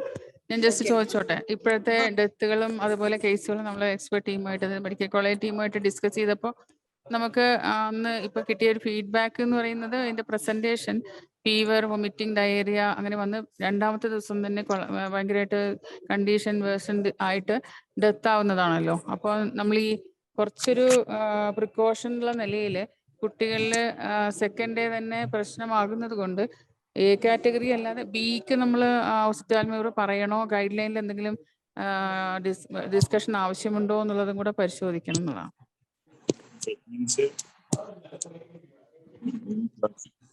പവൻ ആൻഡ് നെറ്റോ, നമ്മൾക്ക് ഉണ്ടായ ഒരു 6 കേസുകളുടെ ഒരു ഹിസ്റ്ററി എന്താന്ന് വെച്ചാൽ 7 കേസുകളുടെ ഹിസ്റ്ററി എന്താന്ന് വെച്ച് കഴിഞ്ഞാൽ അത് 8 മാസമുള്ള കുട്ടികൾ മുതൽ 15 വയസ്സ് വരെയുള്ള കുട്ടികളുടെ ഇടയിലാണ് നമ്മൾ കണ്ടത്. അവർക്ക് ശരിക്കും 1 day ഫീവർ, അത് ഹൈഗ്രേഡ് ഫീവർ. അതിനിടയിൽ 1-2 കുട്ടികൾക്ക് കൂട്ടത്തിൽ വയറിളക്കം ഉണ്ടായി, ചില കുട്ടികൾക്ക് ഛർദിലുണ്ടായി. അത് കഴിഞ്ഞിട്ട് 48 hours മുമ്പായിട്ട് തന്നെ ഒരു സ്പെൽ ഓഫ് ഷീസർ, ദെൻ കൊളാപ്സ്.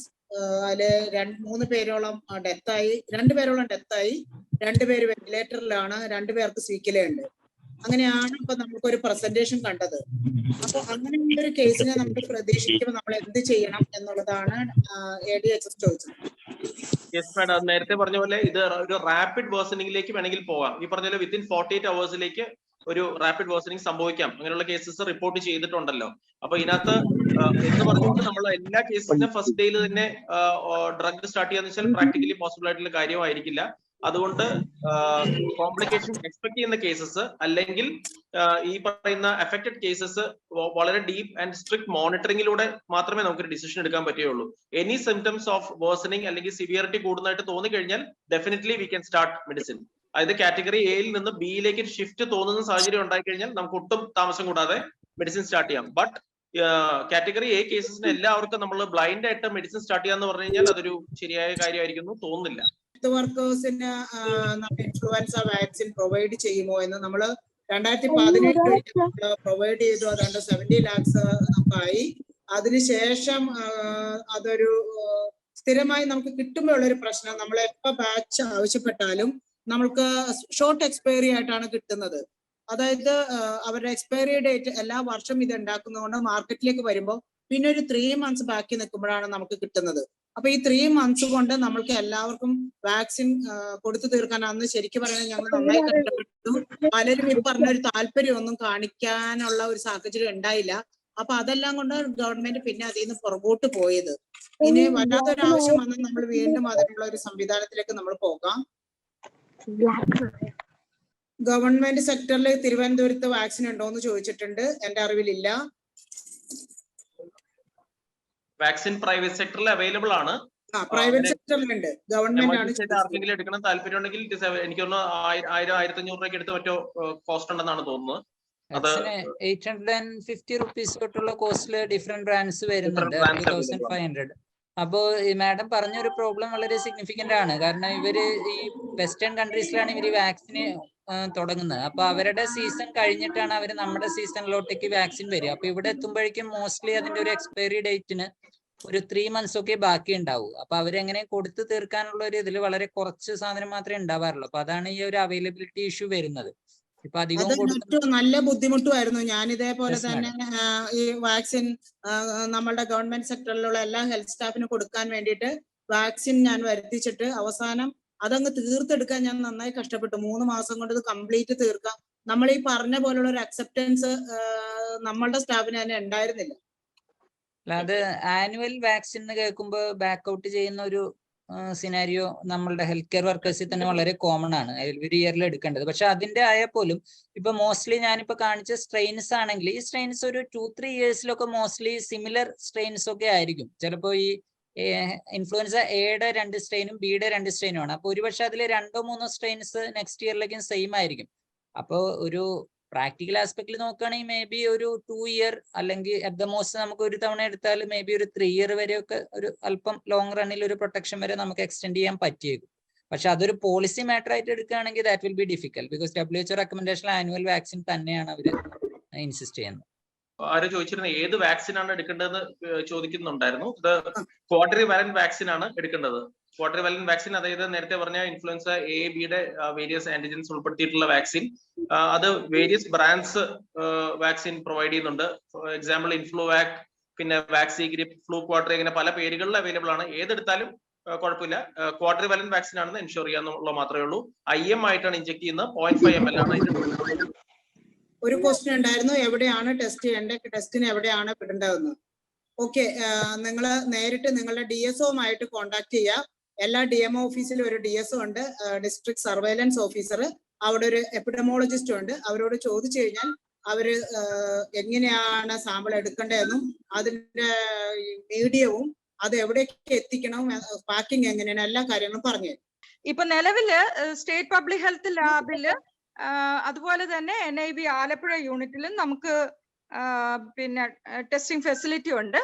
അപ്പൊ influenza A, B, H1N1 specifically and H3N2 ഇത് അവൈലബിൾ ആണ് സ്റ്റേറ്റ് ലാബിലും NIV ആലപ്പുഴയിലും.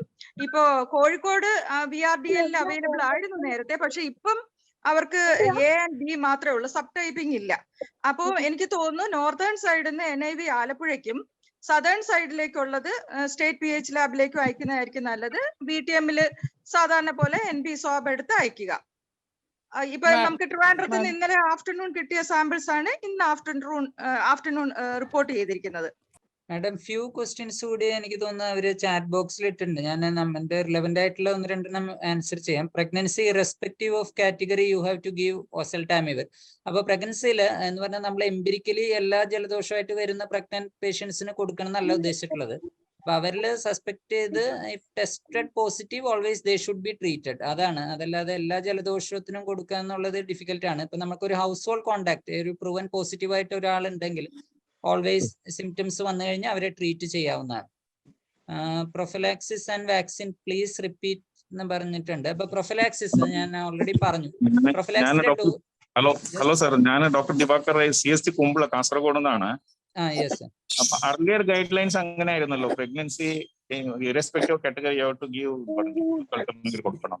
ഇപ്പൊ മാറ്റം വ്യത്യാസം പ്രഗ്നൻസിയിൽ ഇറസ്പെക്റ്റീവ് ഓഫ് കാറ്റഗറി എന്ന് പറഞ്ഞാൽ we have to diagnose the case. അതായത് എല്ലാ ഇൻഫ്ലുവൻസ ലൈക്ക് ഇൽനെസിനും കൊടുക്കാനുള്ള ഒരു അണ്ടർസ്റ്റാൻഡിങ് എന്റെ അറിവിൽ കണ്ടിട്ടില്ല. So category B if the test positive definitely you have to give. അത് മൈൽഡ് ഇൽനെസ് ആയാലും യു ഹാവ് ടു ട്രീറ്റ്. അങ്ങനെയാണ്. So prophylaxis and vaccine please repeat. അപ്പൊ പ്രൊഫിലാക്സ് നമ്മൾ 75 milligram വൺസ് ഡെയിലി ആണ് പറയുന്നത്. അപ്പോ ഇപ്പൊ നമ്മളിപ്പോ ഒരു വാർഡില് ഒരു ഇൻഫ്ലുവൻസ വാർഡിൽ വർക്ക് ചെയ്യണമെന്ന് വിചാരിക്കുക. അപ്പൊ ഇൻഫ്ലുവൻസ വാർഡിൽ if we are suppose to wear all the mask and all. പക്ഷെ അതില്ലാതെ ഒരു എക്സ്പോഷർ വരികയാണെങ്കിൽ നമുക്ക് പലപ്പോഴും വാർഡുകളിലൊക്കെ നഴ്സിംഗ് സ്റ്റാഫിനും നമ്മൾ ഡോക്ടേഴ്സിനും വരെ കണ്ടിന്യൂയിങ് എക്സ്പോഷർ ആണ്. അപ്പൊ നമ്മൾ ലാസ്റ്റ് എക്സ്പോഷർ കഴിഞ്ഞിട്ട് 7 days വരെ പ്രൊഫിലാക്സ് കൊടുക്കണമെന്നാണ്. അപ്പൊ നമ്മൾക്ക് ഇപ്പൊ ഡെയിലി എക്സ്പോഷർ ഉണ്ടെങ്കിൽ ആ ഒരു സിനാരിയോയിൽ we might have to keep on continuing the prophylaxis. അതാണ്. അപ്പൊ അതിന്റെയും ഗൈഡ് ലൈൻ ഉണ്ട്. അപ്പൊ അപ് ടു 6 weeks വരെ ഒരാൾക്ക് ഈ മെഡിസിൻസ് ഡെയിലി എടുത്തുകൊണ്ടിരിക്കേണ്ട സിനാരിയോ വരാറുണ്ട്. പക്ഷെ അതിനെ മാറ്റാൻ വേണ്ടിയിട്ടാണ് എല്ലാവരും വാക്സിനേറ്റ് ആയിരിക്കണം എന്ന് പറഞ്ഞത്. അപ്പൊ നമുക്കൊരു എപ്പിഡമിക് ലെവലിൽ കേസസ് വരികയാണെങ്കിൽ വാക്സിനേറ്റ് ചെയ്തിട്ടേ മുന്നോട്ട് പോകാൻ പറ്റുള്ളൂ. അതല്ലാതെ ഡെയിലി 6 weeks വരെയാണ് അതിന്റെ മാക്സിമം റെക്കമെൻഡഡ് ടൈം. പക്ഷെ അതിലോട്ടൊന്നും ആരും പോവാറില്ല. 7 days അല്ലെങ്കിൽ അറ്റ് ദ മോക്സ് 10 days വരെയാണ് നമ്മൾ ഒരു കോഴ്സിൽ ഒരു എക്സ്പോഷർ കഴിഞ്ഞാൽ ആ മെഡിസിൻസ് എടുക്കാറുള്ളൂ. അപ്പൊ vaccine always is better.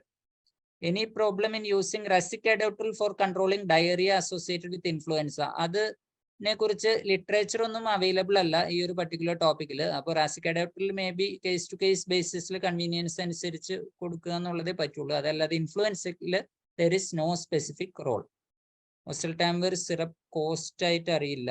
Which is a vaccine to be taken? That is quadrivalent influenza vaccine.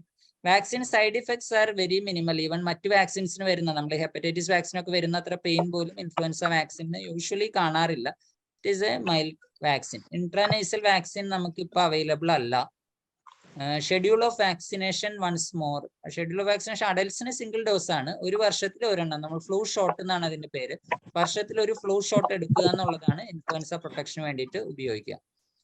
After Covid health care workers R that's an opinion. Is there any rapid test kit available? As of now നമ്മൾ കോവിഡിന് ഉപയോഗിച്ച പോലെ ഒരു antigen keto അങ്ങനെയുള്ള കാര്യങ്ങളൊന്നും ഇൻഫ്ലുവൻസയ്ക്ക് available അല്ല.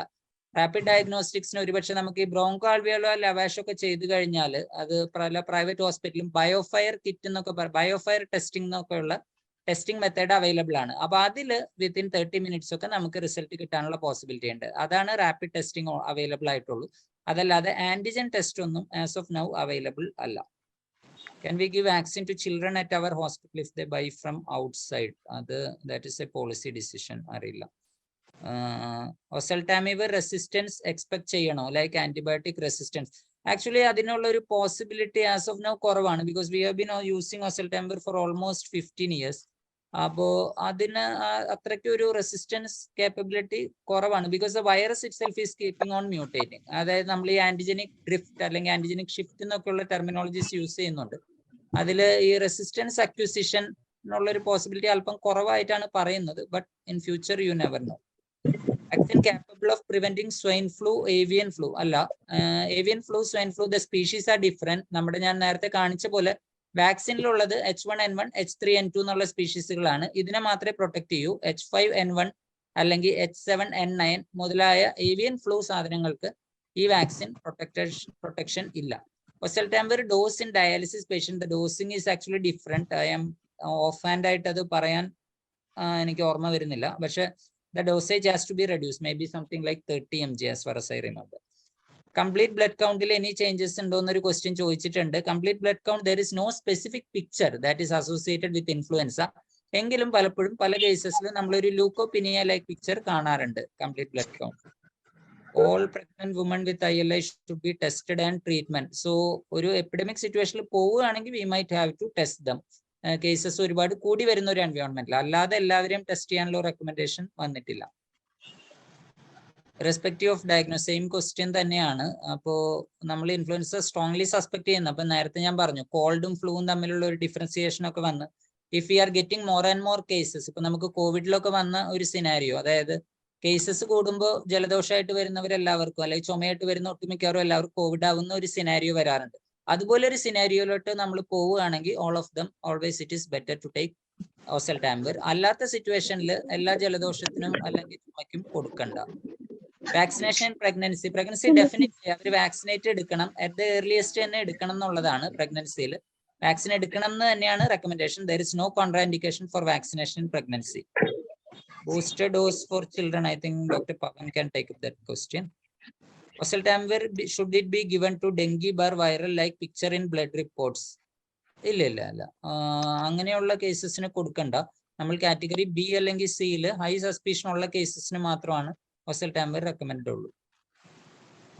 I think most thrombocytopenia, is it seen? Some cases it is seen, just like any other viral illness, it is seen. Category A to B shift ചെയ്താൽ പിന്നെ Oseltamivir യൂസ് ചെയ്തിട്ട് use ഉണ്ടോ? Initial 3 days കൊടുത്തിട്ടേ കാര്യമുള്ളൂ. That is somewhat true. ഏതൊരു viral infection ആയാലും initial 2-3 daysലാണ് ആ വൈറസിന്റെ റെപ്ലിക്കേഷൻ നടക്കുന്നത്. മെഡിസിൻ കൊടുക്കാനുള്ള ഡിസിഷൻ എടുത്തു കഴിഞ്ഞാൽ at the earliest within 48 hours നമുക്ക് ആ മെഡിസിൻ കൊടുക്കേണ്ടതായിട്ട് വരും. If the patient comes after 4 to 5 days shall we start Oseltamivir? ഇതിനെക്കുറിച്ച് WHO റെക്കമെൻഡേഷനിൽ ഒരു they have given a line. അപ്പോൾ ആദ്യത്തെ 3 daysലാണെങ്കിൽ definitely you should give the medicine. Even അത് കഴിഞ്ഞിട്ട് വന്നാൽ പോലും if you are strongly suspecting influenza, അതല്ലെങ്കിൽ you get a positive report, മരുന്ന് കൊടുക്കാൻ തന്നെയാണ് നമുക്കുള്ള recommendation. Even after 4 to 5 days, may be theoretically ഒരു വീക്ക് റെക്കമെൻഡേഷൻ ആണ്, but still it has to be given. Age person vaccination recommend ചെയ്യണമോ? എല്ലാവർക്കും vaccine 6 മാസത്തിൽ കൂടുതലുള്ള എല്ലാവരും ഇൻഫ്ലുവൻസ വാക്സിൻ എടുക്കാനാണ് as of now recommendation. Doctor, immunocompromise പേഷ്യൻസിലെ vaccination എങ്ങനെയാണെന്നുള്ളതൊന്ന് സമ്മറൈസ് ചെയ്യാമോ? അല്ലെങ്കിൽ കീമോതെറാപ്പി പേഷ്യൻസിലൊക്കെ എല്ലാവർക്കും സെയിം ഡോസ് തന്നെയാണ്. ആനുവൽ ഫ്ലൂ ഷോട്ട് തന്നെയാണ് റെക്കമെൻഡ് ചെയ്തിട്ടുള്ളത്. 0.5 ml എന്നുള്ള ഈ വാക്സിഗ്രിപ്പ് അല്ലെങ്കിൽ വാക്സി ഫ്ലൂ എന്ന് പറയുന്ന ഈ വാക്സിൻ തന്നെയാണ്. ക്വാഡ്രിവാലന്റ് ഇൻഫ്ലുവൻസ വാക്സിൻ അവൈലബിൾ ആയിട്ടുള്ളത് വെച്ച് തന്നെയാണ് അവർ ഇയർലി എടുക്കണം എന്ന് കമ്പൽസറിലി റെക്കമെൻഡ് ചെയ്യാന്നുള്ളത് മാത്രമേ. ഓൺ തെറാപ്പി ഉള്ള പേഷ്യൻസ് ഇപ്പൊ അടിയന്തരമായിട്ട് വാക്സിനേഷൻ സജസ്റ്റ് ചെയ്യേണ്ട സാഹചര്യം ഉണ്ടോ? ഓൺ തെറാപ്പി അത് ഇതിന്റെ നമുക്കുള്ള റെക്കമെൻഡേഷൻസ് എല്ലാം വരുന്നത് വെസ്റ്റേൺ കൺട്രീസ് ആണ്. അപ്പൊ അവര് ആനുവലി തന്നെ അത് ഇൻഫ്ലുവൻസ് വാക്സിൻ എടുത്തു പോകുന്ന ആൾക്കാരാണ്. അപ്പൊ ആ കൺട്രീസ് ആണ് നമുക്ക് റെക്കമെൻഡേഷൻ വരുന്നത്. ഓൾറെഡി തെറാപ്പി ഉള്ളവർക്ക് ഇഫ് ദേ ആർ അഫോർഡിങ്, പലപ്പോഴും ഇതിൽ നമ്മുടെ പ്രോബ്ലം വരുന്ന ഈ കോസ്റ്റ് ഫാക്ടർ ആണ്. ഒരു 1500 rupees ഒരു വാക്സിൻ സ്പെൻഡ് ചെയ്യാനുള്ള പ്രോബ്ലം ആണ്. If they are affording, definitely അവർ അറ്റ് ദ ഏർലിയസ്റ്റ് ഈ വർഷത്തെ വാക്സിൻ എടുക്കുക എന്നുള്ളതാണ്. അതേപോലെ കീമോ എടുത്തുകൊണ്ടിരിക്കുന്ന പേഷ്യൻസിലാണെങ്കിൽ എനിക്ക് തോന്നുന്നു അവരുടെ പ്രസന്റ് കൗണ്ട്സ് കാര്യങ്ങളൊക്കെ മോണിറ്റർ ചെയ്തിട്ടായിരിക്കും ഒരു പക്ഷേ വാക്സിൻ എഫിക്കസി കൂടി ബാധിക്കുന്ന ഒരു സിറ്റുവേഷൻ ഉണ്ടാവുമല്ലോ. അപ്പൊ അത് കൂടി മോണിറ്റർ ചെയ്യണമായിരിക്കും. യെസ്, അത് അറ്റ് ദ ഏർലിയസ്റ്റ് കൊടുക്കാൻ. അതല്ലാതെ നമുക്കൊരു വെയിറ്റിംഗ് ടൈം ഈ ഒരു വാക്സിനിൽ യൂഷ്വലി പറയുന്നില്ല. ഈവൻ നമുക്ക് മറ്റു ചില വാക്സിൻസ് ഒക്കെ ആയിട്ടുള്ള ഇന്ററാക്ഷനോ അങ്ങനെ ഒന്നും ഇൻഫ്ലുവൻസ വാക്സിനിൽ നോർമലി പറയാറില്ല. So at the earliest you can take the vaccine. നെറ്റോ നേരത്തെ ഒരു ക്വസ്റ്റ്യൻ ചോദിച്ചിരുന്നു, ഡയാലിസിസ് പേഷ്യൻസിന് ഇൻഫ്ലുവൻസ വരികയാണെങ്കിൽ അവരുടെ ഡ്രഗ് ഡോസേജിന് എന്തെങ്കിലും ഡിഫറൻസ് ഉണ്ടോ? യെസ് മാഡം, അത് ഡോസേജ് ഡിഫറെന്റ് ആണ്. എനിക്കൊരു സെക്കൻഡ് ഒന്ന് ചെക്ക് ചെയ്തിട്ട് അത് പറയാൻ പറ്റുള്ളൂ. ഓഫ് ഹാൻഡ് ആയിട്ട് ഞാൻ റിമെമ്പർ ചെയ്യുന്നില്ല. Dosage is lesser actually. Okay, ബാക്കി ക്വസ്റ്റ്യൻസ് എന്തെങ്കിലും എടുക്കുമ്പോഴേക്കും ഞാൻ അതിന്റെ പറയാം. ഒരാളൊരു ക്വസ്റ്റ്യൻ ചോദിച്ചിട്ടുണ്ട്, പുവർ പേഷ്യൻസിന് Oseltamivir ഗവൺമെന്റ് സെക്ടറിൽ അവൈലബിൾ ആണ്, എല്ലാ ജില്ലയിലും ആവശ്യത്തിന് സ്റ്റോക്ക് ഉണ്ടെന്നുള്ളതാണ് എന്റെ അറിവ്. ഇല്ലാത്തവര് നേരെ അവരുടെ DMO ആയിട്ട് കോൺടാക്ട് ചെയ്യുക, KMSL ആയിട്ട് കോൺടാക്ട് ചെയ്യുക, ഡ്രഗ് സ്റ്റോർ ചെയ്യുക. മാഡം, ഇൻഫ്ലുവൻസ കേസുകൾ വരുമ്പോ തന്നെ നമ്മൾ അലേർട്ട് കൊടുത്തിട്ട് എല്ലാവരും സ്റ്റോർ ചെയ്യാൻ പറഞ്ഞിരുന്നു. എല്ലാ ജില്ലയിലും ഉണ്ട് എന്നാണ് പറഞ്ഞത്. എല്ലായിടത്തും ഉണ്ടായിരുന്നു, എല്ലാ സ്ഥലത്തും ഉണ്ടായിരുന്നു. നിങ്ങളുടെ സ്റ്റോറിൽ അത് സ്റ്റോക്ക് ചെയ്യാനുള്ള സംവിധാനം ചെയ്യണം ലാവണ്യ. നിങ്ങൾ DM ആയിട്ട് കോൺടാക്ട് ചെയ്യുക, KMSL ആയിട്ട് കോൺടാക്ട് ചെയ്യുക. നിങ്ങൾ ആവശ്യപ്പെട്ടിട്ടുണ്ടെന്ന് ഞാൻ വിശ്വസിക്കുന്നു. മാഡം നേരത്തെ ചോദിച്ച ക്വസ്റ്റ്യൻ അത് ഡയാലിസിസ് പേഷ്യൻസിൽ അവര് ഓൺ ഡയാലിസിസ് ആണെങ്കിൽ you can give 30 milligram dose ആണ് എവറി ഓൾട്ടർനേറ്റ് ഡേ കൊടുക്കാം.